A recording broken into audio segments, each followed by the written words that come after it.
The cold hit first, sharper than any knife I'd ever carried. It slid under my coat, through the wool of my shirt, and straight into my bones like it had been waiting for me. I remember thinking that the mountains weren't welcoming me. They were testing me. Out here in the Rockies, winter didn't arrive gently. It dropped out of the sky, fast and unforgiving, swallowing whole valleys without warning. I had been alone for 19 days. No other trappers, no trading posts, no friendly fires glowing on distant ridges. Just me, my mule, a rifle that misfired when it felt temperamental, and traps scattered along a frozen creek I'd been following northwest. The land around me was enormous in a way that made a man feel small, even if he'd grown up thinking he was hard enough to handle anything. Peaks rose like giant stone teeth, jagged and pale with ice. Pines crowded the lower slopes, black-green shadows against endless white. The sky had that strange winter colour, washed-out blue, almost metallic, like it had been frozen too. I kept walking because stopping meant losing heat. The wind shoved at me, swirling snow into fine needles that stung my cheeks. My breath hung in the air in quick white bursts. Every sound carried far. The creak of leather straps, the mule's slow hooves crunching the snow, the hollow groan of distant ice shifting in the night's cold. You don't realize how loud the world usually is until you're somewhere it goes quiet. Out here, the silence pressed in from all sides. No voices, no towns, no chimneys sending up smoke. Just the steady whisper of wind moving through dead grass and the occasional crack of a tree limb snapping under the weight of fresh snow. I used to think I liked being alone. Many trappers did. But alone in the mountains, that was a different kind of solitude. It didn't feel peaceful. It felt intentional, like the land wanted to see who I really was when no one else was watching. Around midday, the clouds thickened, promising more snow. I tightened the rope on my fur bundle and checked the traps, despite the cold. The creek I followed had frozen into a slick grey ribbon, but the animals still passed through. Fox, marten, the occasional bold wolf. When I reached the first set of traps, I saw a thin trail of blood speckled across the snow. For a moment, I thought it came from an animal. Then I felt the sting in my hand. It wasn't much, just a small cut across my knuckle, reopening from the cold. But out here, small things didn't stay small. Blood drew predators. Infection spread fast. I wrapped my glove tighter and moved on. 2 traps held nothing. The third held a frozen rabbit, stiff as a piece of firewood.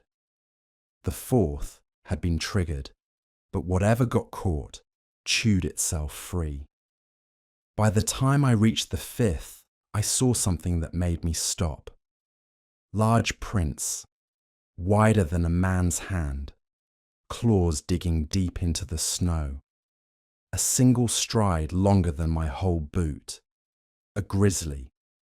The tracks were fresh, hours old at most, and headed the same direction as my camp. My throat tightened. A lone trapper didn't pick fights with bears. He survived by avoiding them whenever he could. But the prints crossed straight over the area where I'd left some dried meat the night before. That meant 2 problems. The bear was close, and it had found something to encourage it. The wind carried a faint smell then, musty, heavy, unmistakable, a scent that made every part of me tense. I scanned the tree line, eyes searching for movement. The Rockies had a way of making danger look like ordinary scenery until it was too late. But the forest remained still.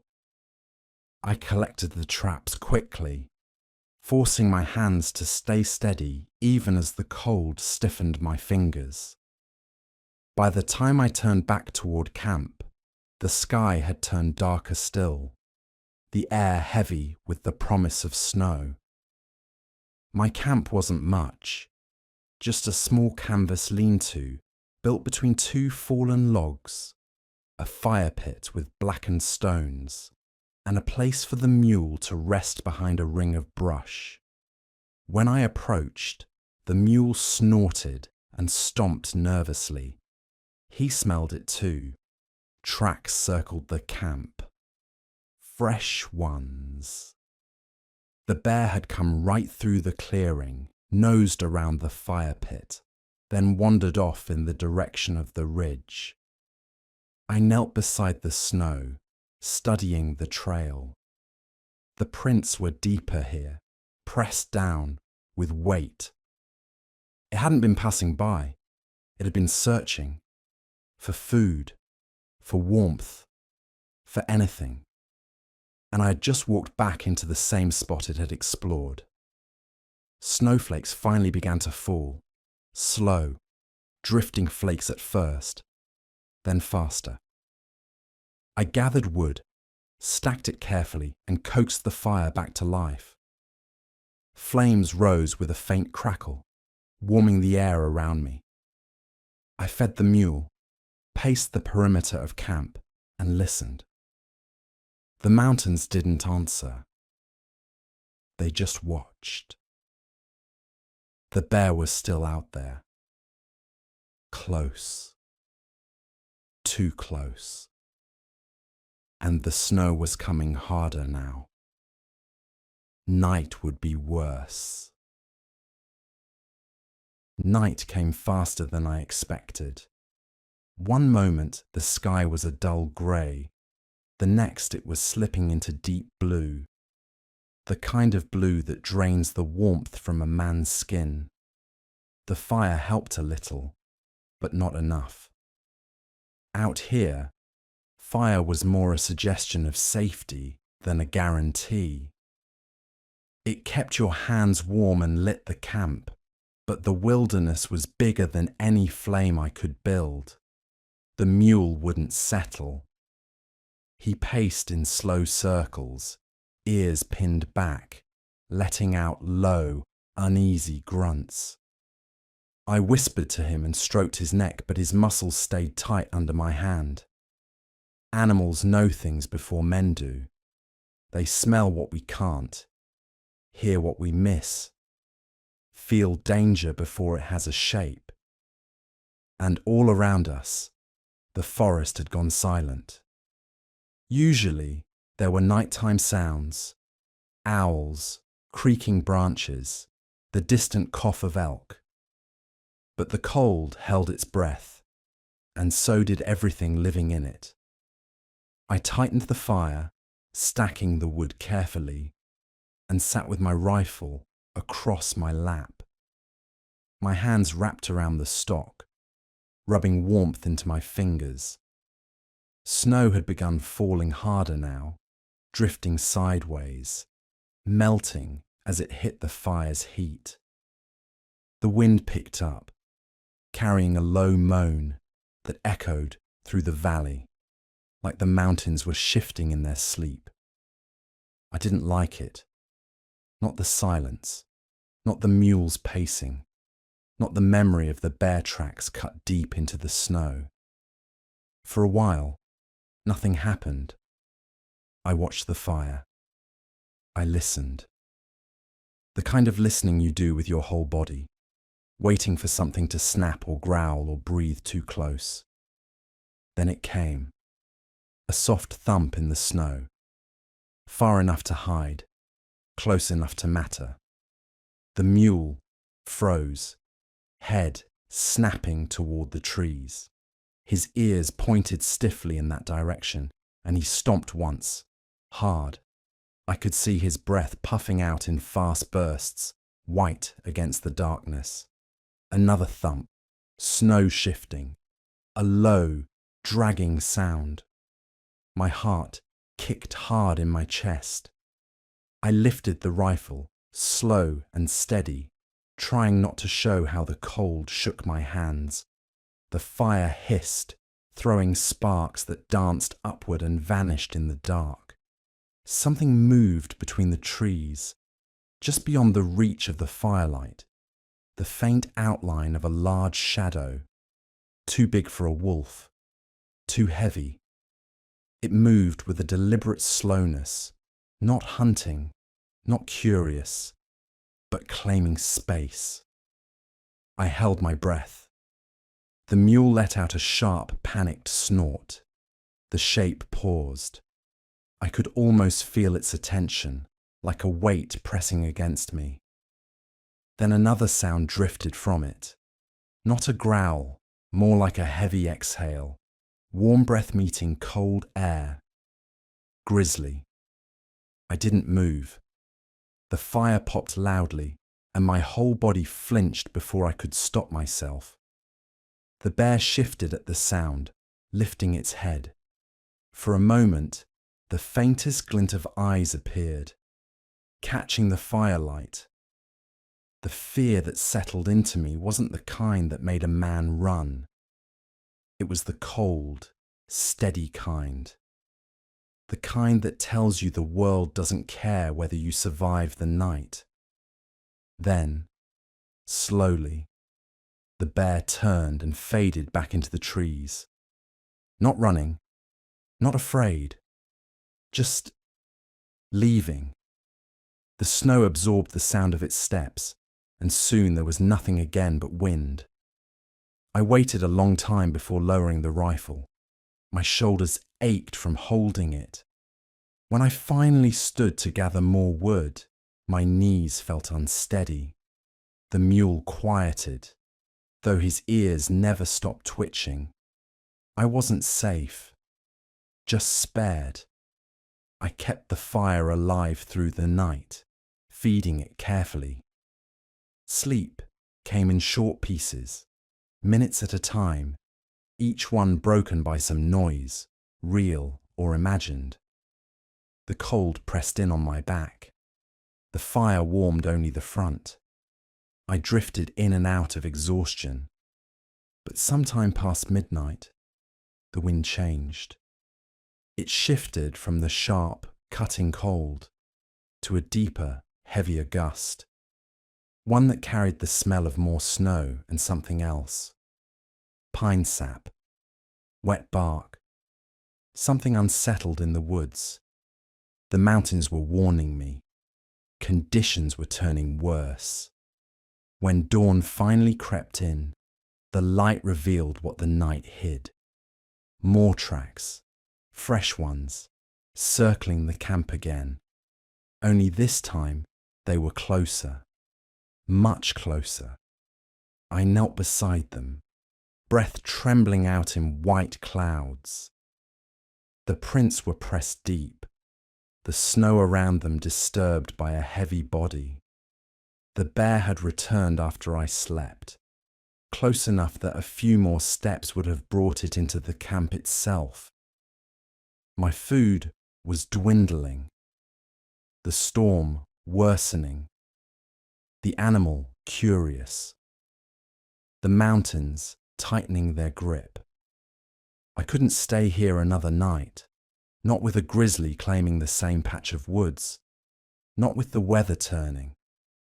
It was time to move deeper into the range, toward higher ground, colder wind, and unknown dangers. But staying meant death. So I packed my gear, tightened the straps, whispered to the mule, and stepped onto a trail half buried in snow. The mountains waited, and I had no choice but to walk into them. The wind grew harsher as I pushed into higher ground, the kind of wind that steals warmth faster than you can make it. Snow slid under my boots, sometimes holding firm, other times collapsing without warning. The mule trudged behind me, breath heavy, head low. Neither of us wanted to stay near that camp, not with a grizzly wandering close enough to smell me in my sleep. The trail narrowed as the land climbed. Pines crowded the slopes, their branches bent under ice.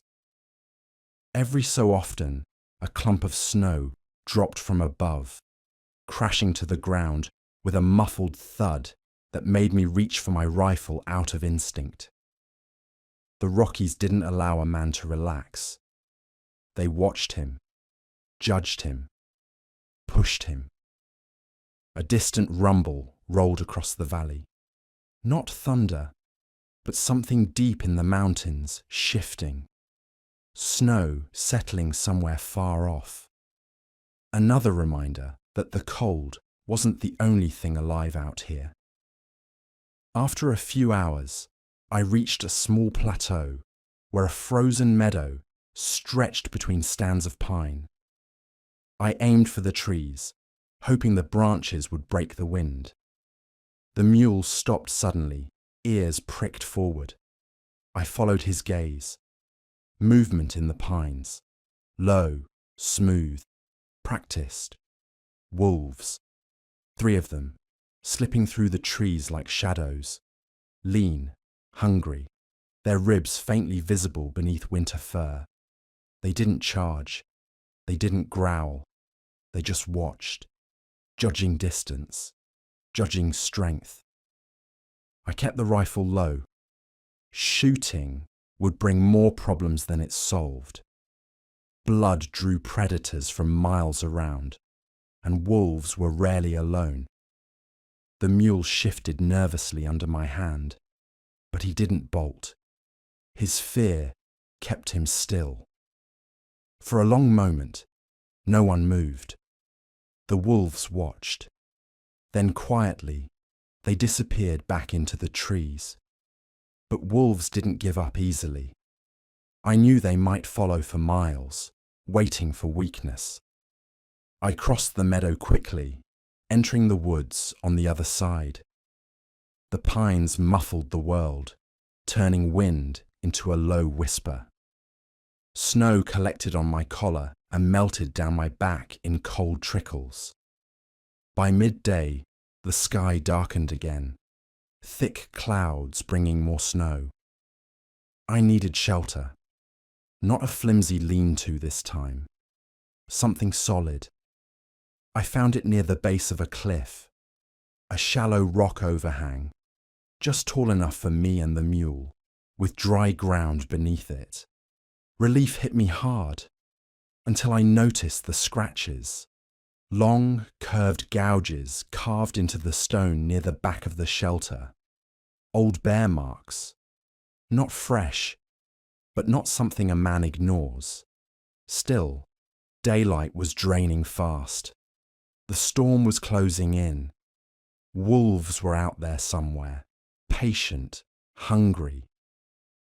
I gathered what wood I could find and started a fire near the entrance, its glow spilling faintly into the snow outside. The mule settled uneasily, shifting his weight, eyes fixed on the darkness beyond the firelight. I kept my rifle close and fed the flames carefully, trying to dry my gloves before the cold stiffened them solid. Night closed in around us, thick and heavy. Snow fell harder. Wind howled against the rocks. No wolves appeared yet, but the silence felt tense, like the mountains were holding their breath. Sleep wouldn't come easy tonight, but I was sheltered. I was warmer than before. And for now, just for this moment.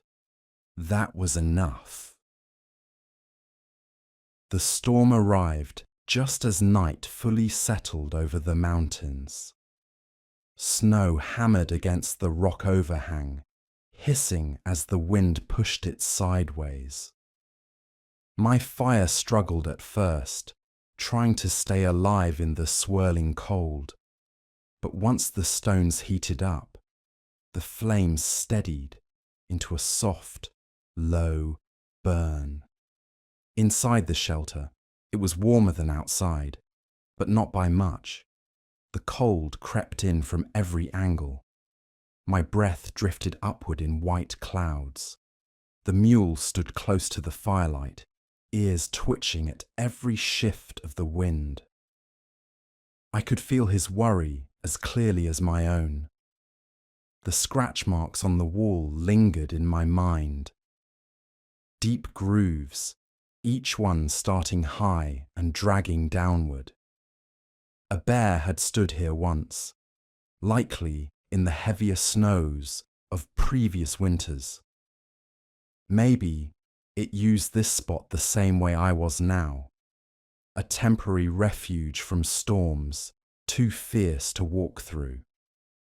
I kept glancing toward the mouth of the shelter, half expecting the animal to return and reclaim what it considered its own. The wind howled suddenly, a long, rising sound that rattled the branches above. Snow spilled over the ledges of the cliff, drifting down like a curtain. The darkness outside thickened, swallowing the forest completely. Only the firelight kept the world from disappearing entirely. Hours passed. I warmed one side of my body, then the other, rotating slowly, like a spit over a flame. The mule dozed lightly, jerking awake at every distant crack of ice. I listened carefully for wolves, half convinced their eyes were watching from the tree line just beyond the fire's reach. The storm's voice changed around midnight, shifting from a roar to a deep, steady grinding. Heavy gusts shoved snow hard against the rocks, piling it high. The overhang held, but the whole place groaned under the weight. Then came a sound I didn't expect. A slow crunch, heavy footsteps, not the quick light steps of the walls, not the distant echo of falling snow. Something large was moving outside. I froze, hand tightening around my rifle. The mule pressed back against the stone wall, breath sharp and fast. The fire popped loudly, and the sound seemed too bright, too alive for a night like this. The steps stopped just outside the shelter. Close enough I could feel the vibration through the frozen ground. I waited. Seconds stretched. Snow blew past the entrance, swirling in ghostly patterns. Then came a low exhale, deep, warm, unmistakable. Bear. The shadow filled the entrance for a moment, massive and heavy, its shape barely visible through the drifting snow. The bear didn't step inside. It simply stood there, listening, smelling, deciding. Its breath sent faint clouds curling into the shelter. The mule trembled so hard I thought he'd collapse. I didn't move, didn't blink, didn't breathe. Finally, after a long moment, the shadow turned. Snow crunched under its weight as it walked away, steps slow and deliberate, fading into the storm. The tension left my body all at once, like air escaping a punched lung. I sat back against the rock, heart hammering, hands shaking despite the cold. The mule calmed gradually, though his eyes stayed wide and alert. The bear's visit didn't reassure me. If anything, it told me I'd chosen a shelter that wasn't just convenient for me.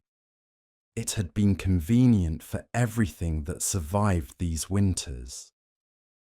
The fire burned low.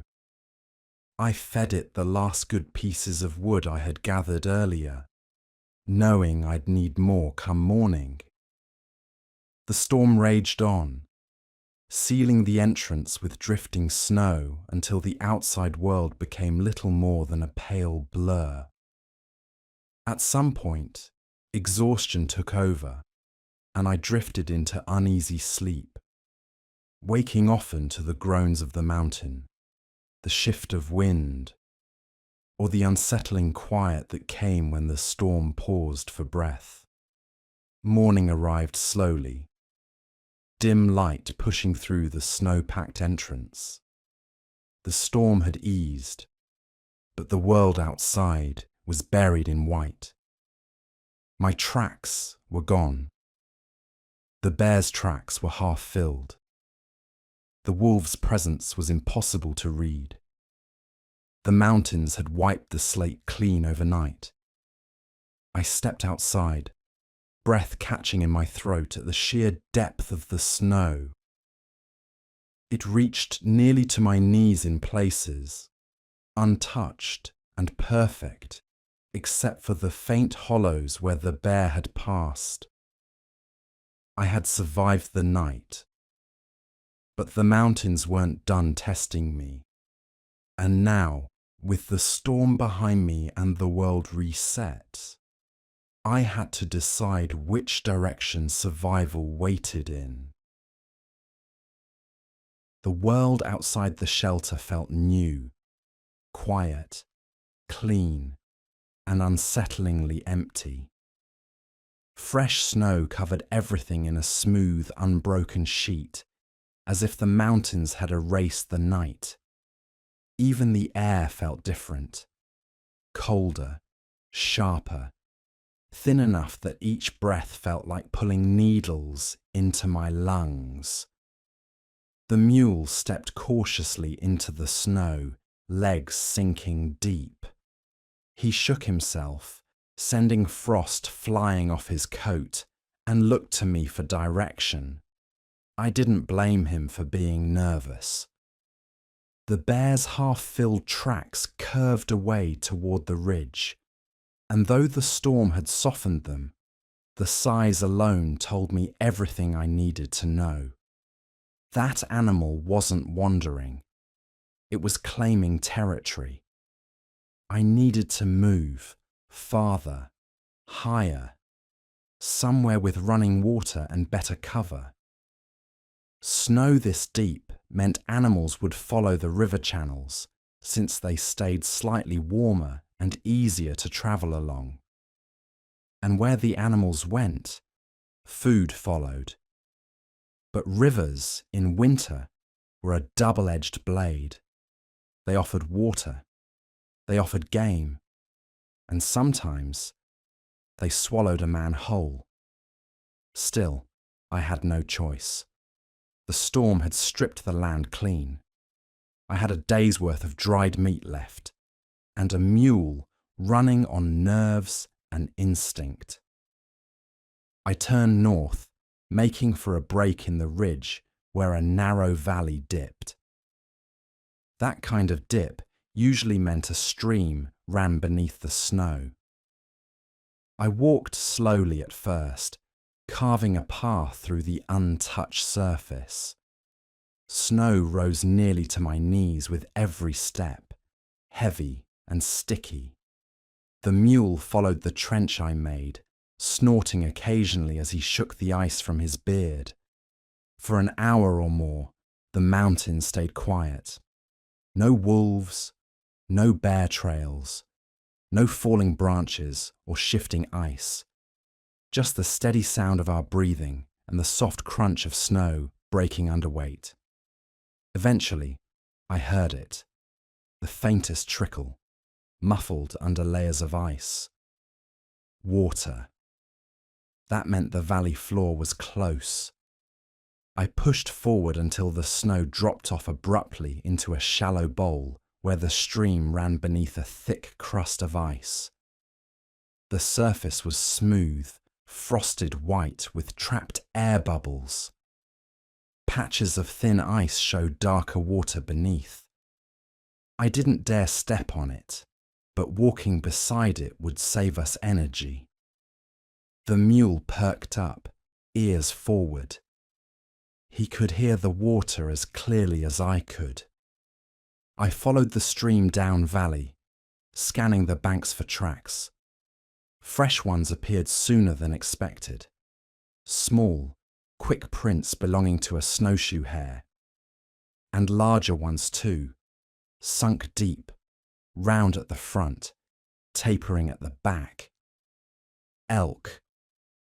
A herd had crossed recently, maybe before the storm ended. Their prints moved southeast, hugging the river. Tracking them meant food. If not meat, then at least the possibility of finding their grazing spots for future days. But tracking also meant risk. Predators followed elk trails just as easily as trappers did. A gust of wind blew down the valley, stirring loose snow from the trees and carrying a scent with it, something musky, sharp, and familiar. Not bear, not wolf, cougar. A mountain lion moved through this valley recently. Maybe it still did. My heart thudded once, slow and heavy. A cat was far quieter than a bear, far more patient than wolves. If it wanted me, I wouldn't hear it until it was too late. I kept walking. After another mile, the stream widened and the banks lifted into tall, narrow walls of rock. A frozen waterfall hung ahead, its icicles long and pale blue in the winter light. The path tightened into a narrow corridor, just wide enough for the mule and me. I didn't like it. Too cramped. No space to turn around. A perfect place for animals to stalk from above. But it was the only way forward. I pressed on slowly, ears tuned to every sound. Snow slipped from a branch somewhere high above, echoing sharply off the rock walls. The mule jolted. I steadied him with a hand. The corridor bent right, then opened suddenly into a small clearing. Flat ground, open sky, and a ring of rocks that hinted animals gathered here often. Dustings of snow covered scattered tracks, but I could still make out fresh imprints. Elk, fox, and one that made my stomach tighten. A set of paw prints, wide and soft-edged, leading toward the far side of the clearing. Feline, heavy, fresh. The cougar was close, too close. I backed the mule toward the shelter of a fallen log and kept my rifle ready. My breath drifted out in slow clouds. The clearing stayed silent. No movement, no sound. But the feeling didn't leave. That pressed on the back of your neck tension. The sense of being watched. The mountains had teeth everywhere. Bears, wolves, storms, and now a cat skilled enough to stalk a man for hours. Survival wasn't just about fire and food. It was about knowing which danger to fear first. And right now, the danger circling these rocks was awake, hungry, and patient. The clearing was too quiet. Not the peaceful kind of quiet. This was the kind that made the air feel tight, like even the wind was holding still to avoid drawing attention. The mule flicked his ears back and forth, muscles trembling beneath his coat. He knew before I did that something was up there, watching. The cougar tracks led toward a tall shelf of rock on the far side of the clearing, where a jumble of boulders leaned against the cliff. The snow hadn't softened the prints much. They were fresh enough that the cat couldn't be far. I scanned the rocks slowly, squinting against the glare of the snow. Nothing moved. Nothing shifted. But cougars were ghosts in this kind of terrain. They climbed like they were born on the cliffs, moved like they floated, and waited as long as hunger told them to. The mule snorted, jerking sideways. His eyes locked onto the rocks above us. So I looked again, harder this time. And there it was. A shape, barely visible at first. A long tail curled behind a stone, the tip flicking once, almost lazily. Then the rest of it came into focus. Tan fur blending perfectly with the rock, yellow eyes fixed on me, head low and muscles coiled. A mountain lion, full grown, focused, too close. I raised the rifle slowly, careful not to spook the mule. My breath fogged in front of the barrel. The cat didn't move, didn't blink, didn't shift its weight. It simply watched, calculating whether I was worth the effort. Cougars didn't attack men often, but winter stripped away normal rules. Hunger made smart animals desperate, and desperate animals didn't fear much. For a long moment, the cat held its position. Then, in one smooth, terrifying motion, it stepped forward into full view. The sight of it froze me in place. A long body, powerful shoulders, silent paws pressing into the snow without a sound. My finger touched the trigger. The mule backed up until he hit the fallen log. Then the cat did something unexpected. It hissed, not loud, not wild, but low, like a warning whispered under its breath. Not attacking, not charging, testing my reaction. I kept the rifle steady. My heartbeat thudded so hard I could feel it in my teeth. The cat took one more step, and then stopped again. It stared at me like it was waiting for a mistake, a slip of the boot, a flinch, anything. Cold wind swept between us, scattering snowflakes. The world felt impossibly still. Finally, the cougar turned its head. Not quickly or nervously, calmly, like it had decided I wasn't worth the effort. It paced along the rock shelf, slow and deliberate, tail swaying behind it. Then, with a quiet leap, it disappeared around the cliff, vanishing into the pines above. I stayed frozen in place even after it was gone, the rifle still raised. Only after a minute passed did the breath leave my lungs in a sharp exhale. The mule let out a low, shaky grunt.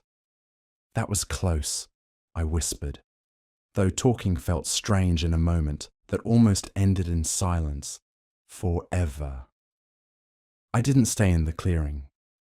Not with the cat nearby, not with blood pounding in my ears. I moved quickly, leading the mule toward the narrow passage opposite the rocks.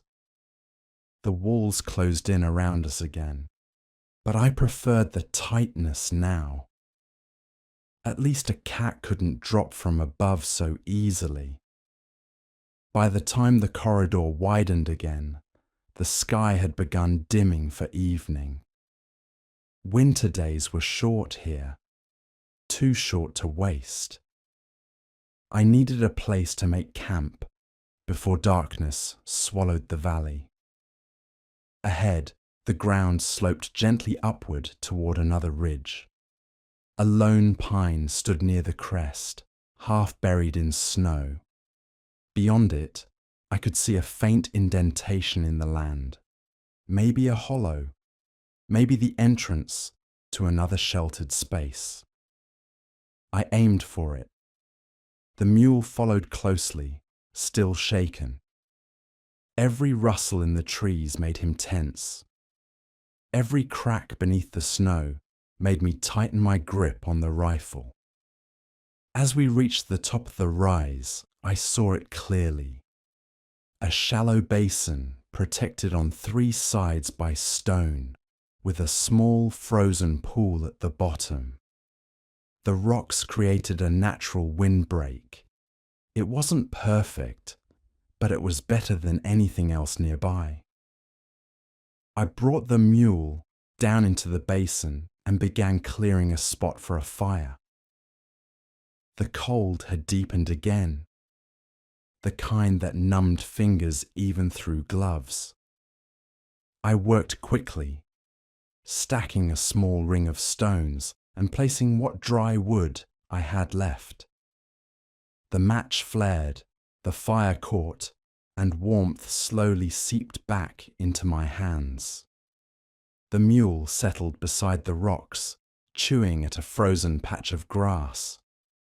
For a moment, the world felt still again. But the mountains weren't done with me. Somewhere in the trees above, snow shifted in a long rolling slide. A sound that echoed through the valley like a reminder. I wasn't alone. Not safe. Not yet. And night was coming fast. Night settled over the basin like a heavy blanket, thick and suffocating. The fire cracked softly, its glow painting the rocks in flickering orange. I warmed my hands again and again, rotating slowly to keep the cold from sinking too deep. The mule lay close enough that I could hear his steady breathing, but even he slept lightly, ears twitching at the faintest sound. Above us, snow clung to the ridge in massive drifts. I kept looking up at them, uneasy. The sound earlier, the long sliding groan, had come from somewhere on that slope.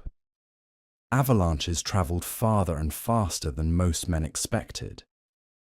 The only comfort was the stone walls around the basin, angled in a way that might deflect a small slide. Maybe. Maybe not. I tried not to dwell on it. Instead, I listened. The forest around me had fallen into that strange winter quiet again. No wind now, no shifting branches, just the distant thunk of snow sliding off pines. Quiet like this didn't feel peaceful. It felt watchful. After an hour or two, I gathered what nerve I had left and ventured slightly beyond the firelight to look for more wood. I didn't go far, just far enough to gather a few fallen branches, the kind dry enough to burn without spitting sparks.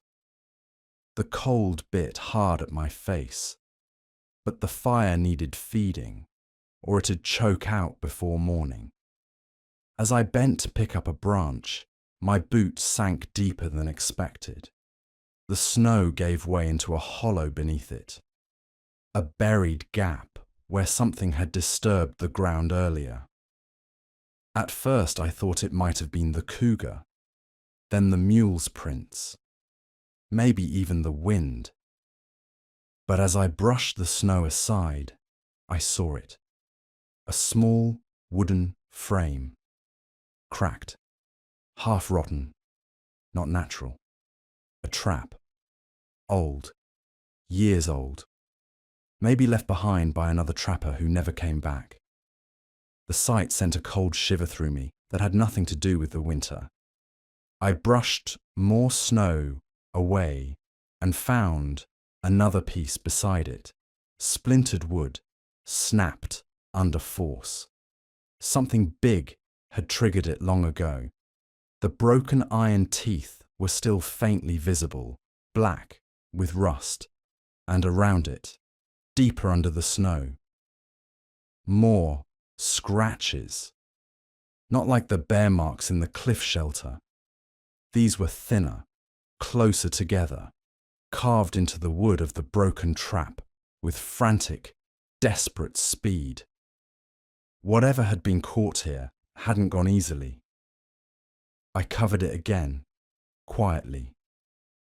Some things the mountains buried for a reason. When I returned to the fire, the mule jerked his head up sharply, eyes locked on the ridge above.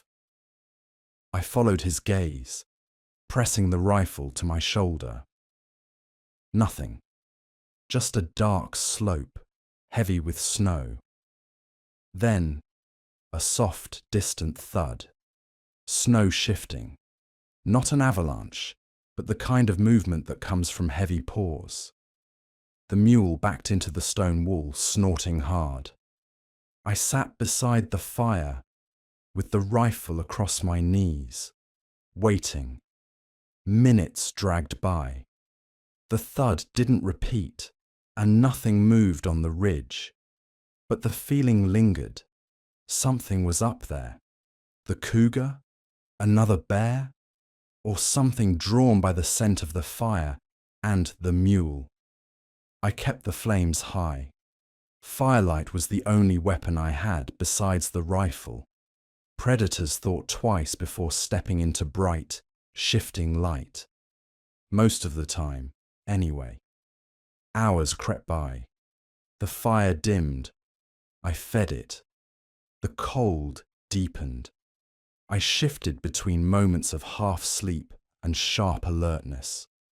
And every time I drifted too far, the wind returned with a faint whistle that made me sit upright again.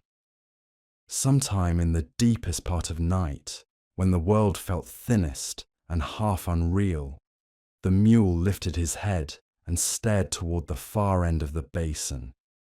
His breath came in slow, trembling bursts. I heard it too.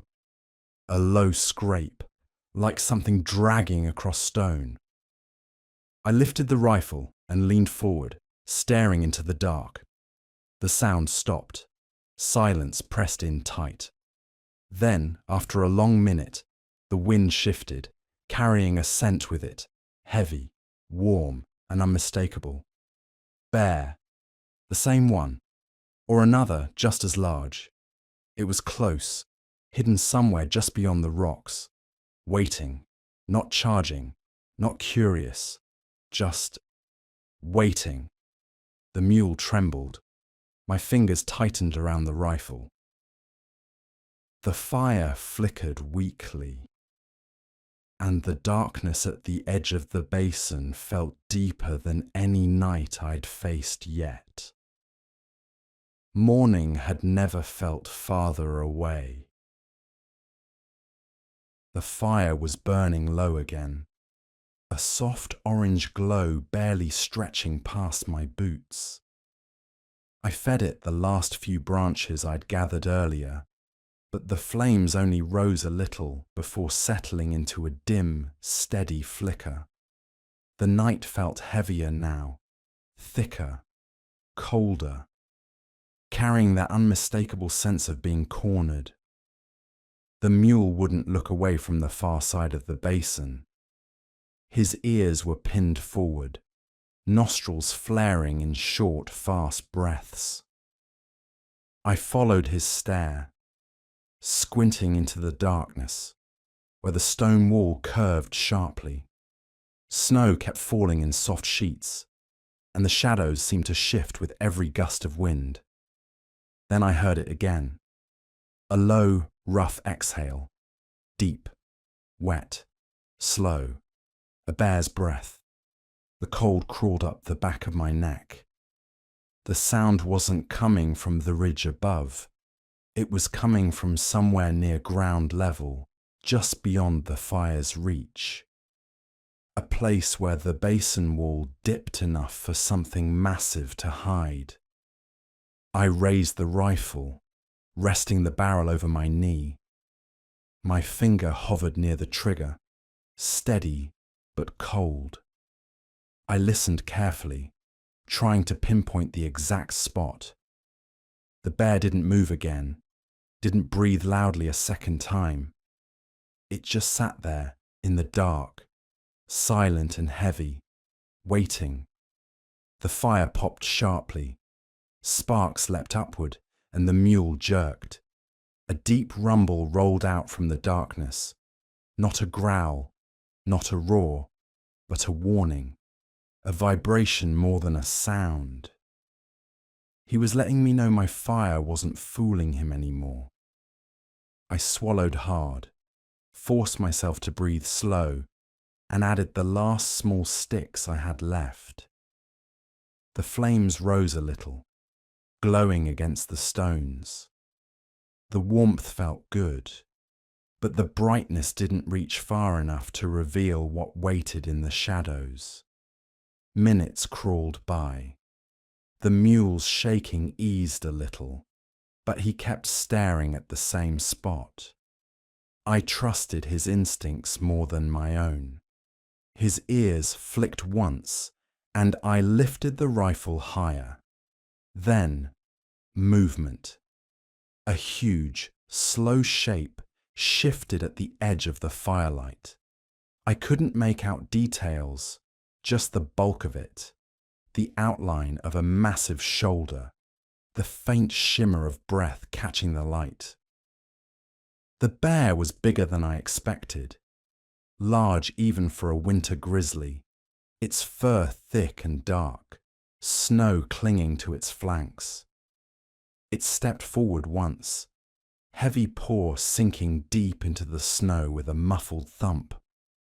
The fire crackled. The bear paused.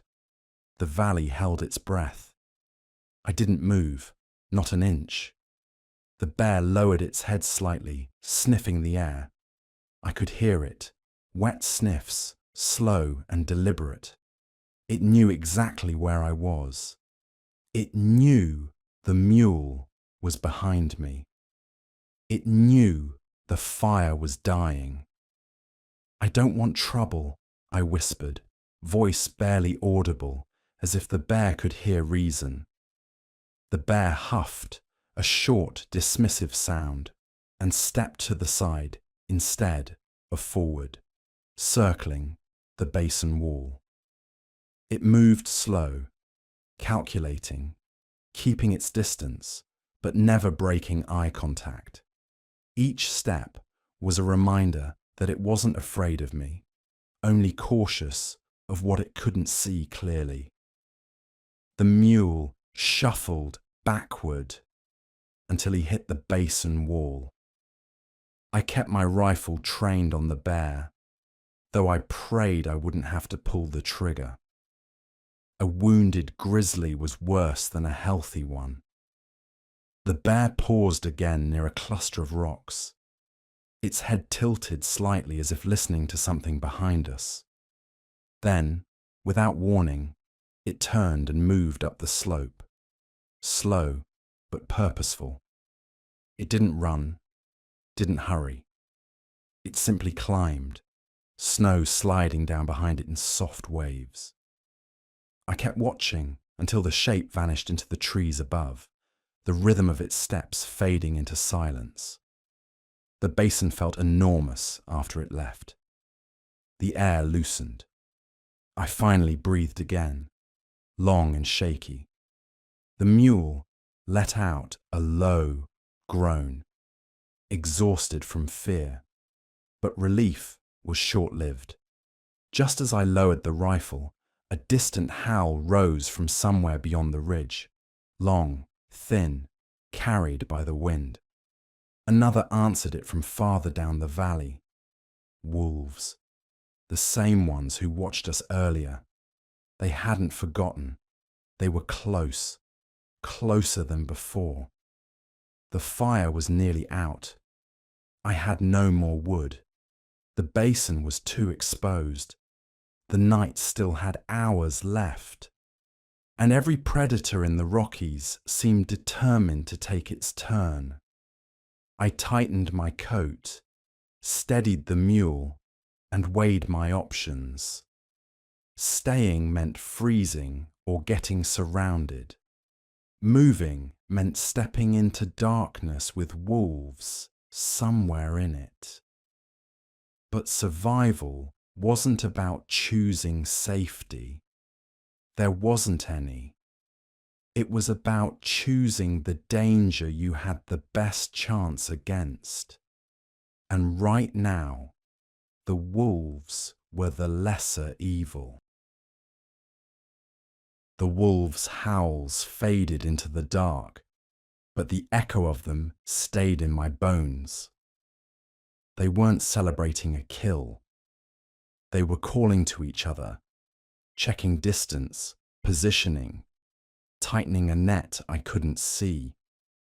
Staying in the basin was suicide, so I kicked snow over the fire, tightened the mule's lead rope, and stepped into the narrow passage at the basin's edge.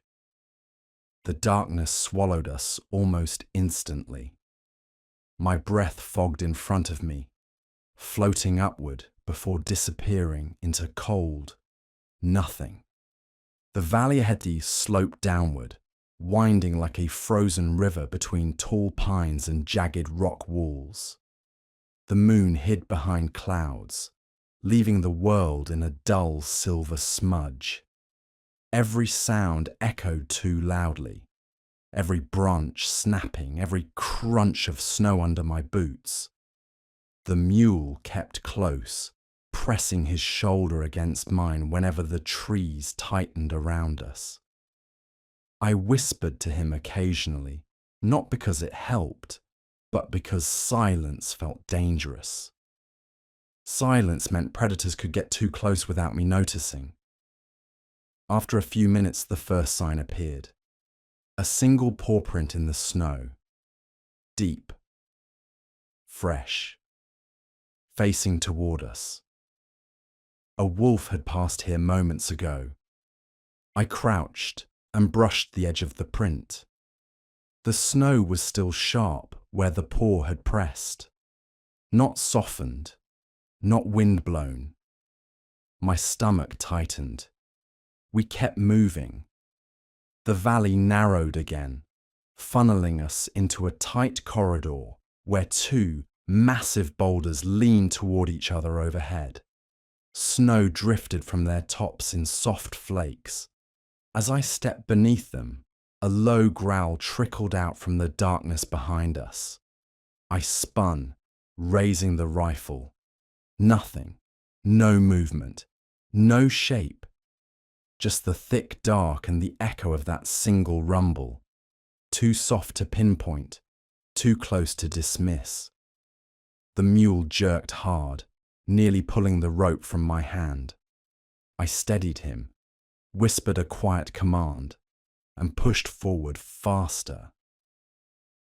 The wolves weren't attacking yet. They were testing, probing the edges of my path.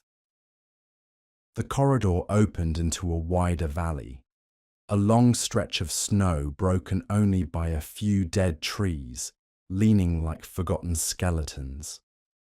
The moon slipped out from behind the clouds, giving just enough light for me to see movement ahead. 3 shapes, slow, silent, pacing, wolves. They weren't rushing us. They weren't fanned out for a charge. They walked parallel, matching our speed, keeping their distance. Their breath puffed in faint white bursts. Their eyes glowed dull yellow under the moon. They were waiting for weakness. I kept my rifle raised without pointing it directly at them. Firing now would scatter them for a moment, but the shot would echo through every ridge for miles, calling in anything hungry enough to follow. The mule's breath grew ragged. His hooves punched deeper into the snow with each step.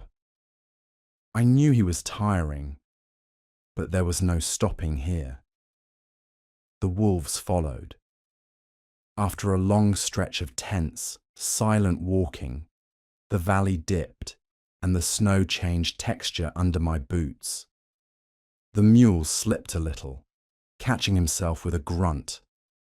A thin crust of ice cracked under us, lighter, smoother, a frozen marsh, hidden under fresh snow.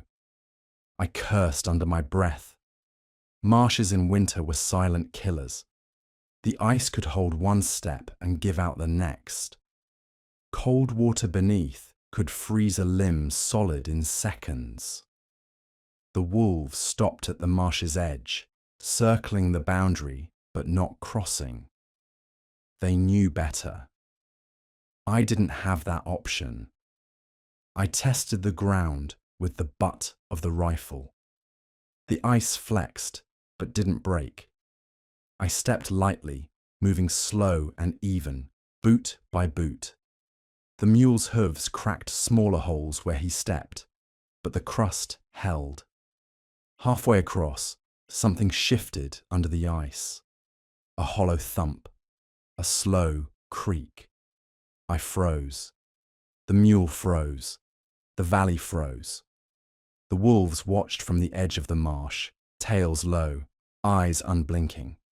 I eased my weight forward. The ice groaned again, but the crack didn't spread. I kept going, breath shallow, steps careful as threading a needle. When my boots finally reached solid ground on the other side, my knees nearly buckled. The mule stumbled behind me, hooves slipping once before catching solid snow. We made it, but the wolves had vanished. The valley felt wrong without them, too empty, too still. A quiet that didn't belong to safety, but to the moment before danger strikes. I led the mule into the tree line, deeper into the dark. My body ached. My fingers throbbed.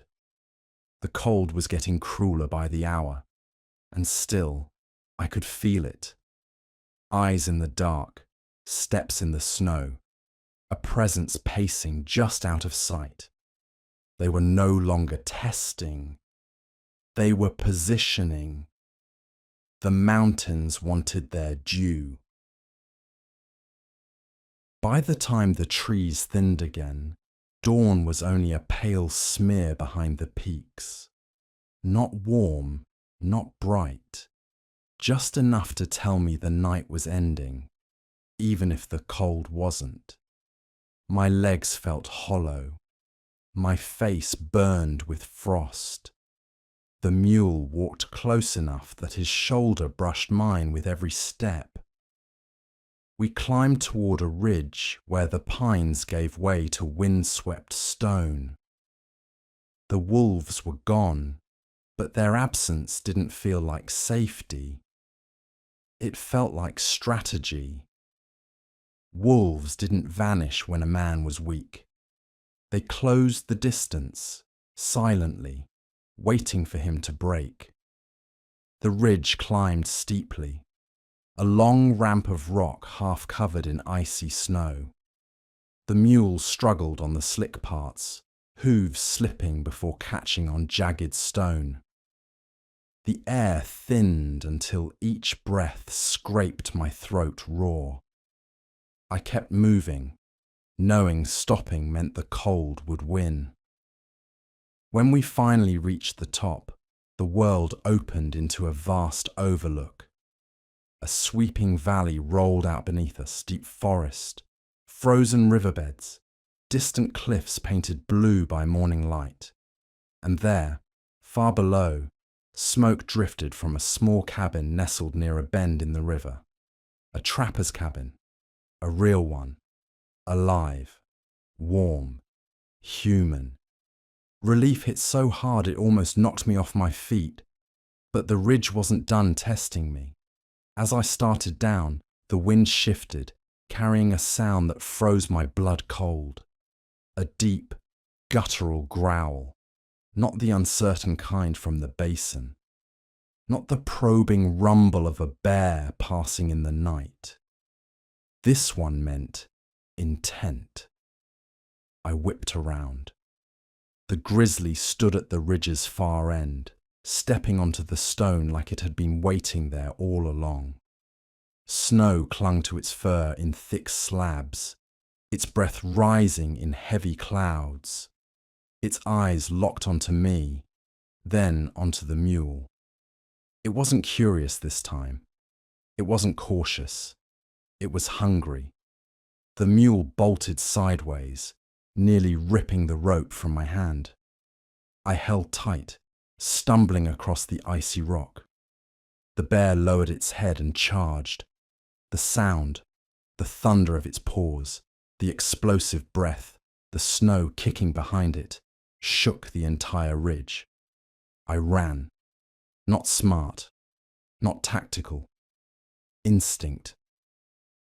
The mule panicked beside me, slipping, catching himself, dragging me forward.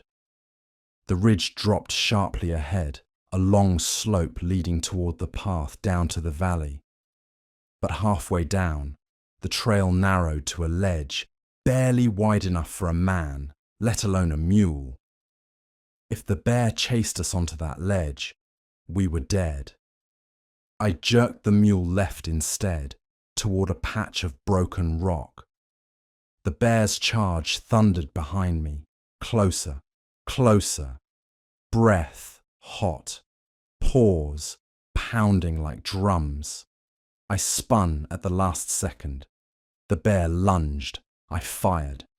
The shot echoed across the peaks, bouncing off stone in harsh, violent bursts. The recoil slammed into my shoulder. The bear roared, a deep, wounded bellow that vibrated through the ridge. It stumbled once, twice, then steadied. Not dead, not even slowed much, just angrier. I backed away, loading another round with trembling fingers. The mule pressed against a rock wall, breath bursting in frantic clouds. The bear advanced again, slower this time, head low, blood matting the fur on its shoulder. Its growl rumbled through the stone like distant thunder. I raised the rifle. But the mountain intervened first. A sound cracked through the air, loud as a felled tree. Snow shifted on the ridge above, sliding, rolling, then breaking free in a wave of white. Not a full avalanche, not enough to bury a valley, but enough to bury a bear. The slab hit the slope and rushed downward in a heavy, thundering sheet. I dove aside, dragging the mule with me. Snow roared past, slamming into the grizzly and sweeping it off its feet. The bear slid down the ridge, swallowed in white, rolling and tumbling until it vanished over the lower edge in a muffled crash. Silence returned, slow, creeping, almost unreal. I lay there shaking, breath ragged, watching the last bits of powder drift off the ridge's edge. The mule pressed his head against me, trembling, but alive. Alive. I stood slowly, legs weak, and looked down toward the valley where the thin column of smoke still rose from the cabin. Safety wasn't certain. Food wasn't certain. Warmth wasn't certain. But a human voice in a winter like this, that was hope. Real hope. I tightened the mule's rope, steadied my breathing, and began the slow descent toward the cabin, toward shelter, toward the first real chance I'd had in days. The mountains had thrown every danger they had at me. Wolves, cold, storms, ice, the silent cat, and the bear that refused to quit. But I was still walking. And as long as I kept walking, the wilderness hadn't won.